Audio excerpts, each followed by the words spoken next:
വിദഗ്ധ സമിതി എന്താണ് റിപ്പോർട്ട് കൊടുത്തിരിക്കുന്നതെന്ന് എനിക്കറിയത്തില്ല. ആ റിപ്പോർട്ടിന്റെ കോപ്പി എനിക്ക് കിട്ടിയിട്ടില്ല. അത് നിങ്ങൾക്ക് അന്വേഷിച്ച് കണ്ടുപിടിക്കാവുന്നതാണ്.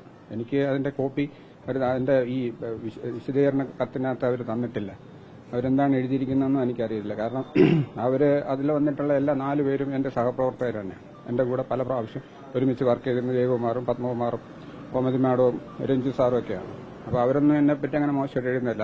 അവർക്കൊക്കെ വർഷങ്ങളായിട്ട് ഒരുപാട് വർഷങ്ങളായിട്ട് ഡോക്ടർ ഹാരിസിനെ നന്നായിട്ട് അറിയാവുന്നതാണ്.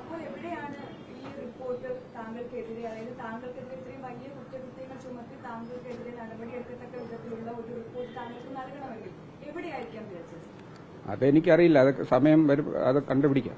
എങ്ങനെയാണെന്നുള്ള കണ്ടുപിടിക്കാം. മാർച്ചില് ഒരു കത്ത് കൊടുത്തതായിട്ട് കത്ത് പുറത്തു വന്നിട്ടുണ്ട്. അതുപോലെ തന്നെ ജൂണില് ഒരു കത്ത് കൊടുത്തിട്ടുണ്ട്. ഈ മാസങ്ങൾക്കിടയിൽ ഈ പ്രോബ് കിട്ടിയിട്ടില്ല.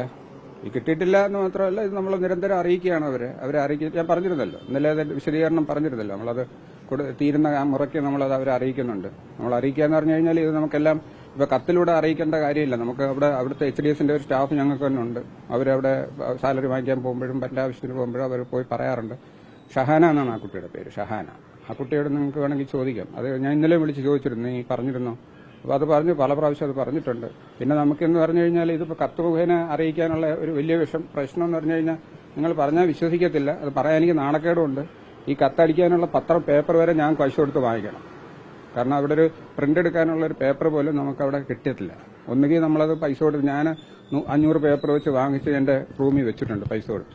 അല്ലെങ്കിൽ ഏതെങ്കിലും മെഡിക്കൽ കമ്പനിക്കാരെ കൊണ്ട് ഞാൻ ഒരു സെറ്റ് പേപ്പർ വാങ്ങിച്ചാണ് നമ്മുടെ ഈ പേപ്പർ തന്നെ അടിച്ചു കൊടുക്കുന്നത്. അത്രയും വലിയ ഗതികേടാണ്. പിന്നെ എങ്ങനെയാണ് നമുക്കിങ്ങനെ പേപ്പറിൽ എപ്പോഴും അടിച്ചു കൊടുക്കാൻ പറ്റുന്നത്? പിന്നെ എനിക്ക് സ്വന്തമായിട്ട് ഓഫീസില്ല, എനിക്ക് സ്വന്തമായിട്ട് സ്റ്റാഫില്ല, എനിക്ക് സ്വന്തമായിട്ട് ഒരു പ്രിന്റിംഗ് മെഷീൻ പോലും ഇല്ല. അത് പിന്നെ നമ്മൾ പലരുടെയും കൈയും കാലം പിടിച്ചിട്ടാണ് ഇത് എഴുതിയൊക്കെ കൊടുക്കാൻ. അതിനൊന്നും എനിക്ക് ടൈം കിട്ടത്തില്ല. മാത്രമല്ല നമ്മൾ ഒരു പ്രാവശ്യം ഒരു ഡിപ്പാർട്ട്മെന്റ് മീറ്റിംഗ് കൂടി വളരെ സീരിയസ് ആയിട്ട് ഒരു അത്യാവശ്യമുള്ള ഒരു കാര്യം അതിന്റെ ആ ഒരു ആവശ്യകത മനസ്സിലാക്കി നമ്മൾ എഴുതി കൊടുക്കുമ്പോൾ അത് പേഷ്യന്റ് കെയറിനുള്ള സാധനമാണ്. അല്ല നമ്മുടെ അവിടെ എന്തെങ്കിലും ടൈല് മാറ്റിയിടാനോ അല്ലെങ്കിൽ ബാത്റൂം കെട്ടാനോ ഉള്ളതൊന്നുമല്ല. ഒരു പേഷ്യന്റിന്റെ ജീവൻ രക്ഷിക്കാനുള്ള രക്ഷാ മാർഗങ്ങളാണ്. ജീവൻ രക്ഷിക്കാനുള്ള, ജീവിതത്തിലേക്ക് അവർ തിരിച്ചു കൊണ്ടുവരാനുള്ള ഒരു ഉപകരണമാണ്. അതിന് അടിയന്തിരമായിട്ടുള്ള ഇതാണ് കൊടുക്കുക.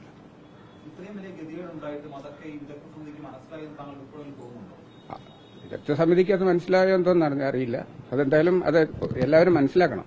അത് ഇതിനകത്ത് സാമ്പത്തിക പ്രതിസന്ധിയൊന്നും ഇതിനകത്ത് വരേണ്ട കാര്യമില്ല. സാമ്പത്തിക പ്രതിസന്ധിയൊന്നും അല്ല ഇതിന്റെ കാരണം. സാമ്പത്തിക പ്രതിസന്ധിയൊന്നും അതിനെ അഫക്ട് ചെയ്യാൻ പാടില്ല. ഒരു പൗരന്റെ ജീവിതത്തിനെ സാമ്പത്തിക പ്രതിസന്ധി ഒരു കാരണവശാലും അഫക്ട് ചെയ്യാൻ പാടില്ല.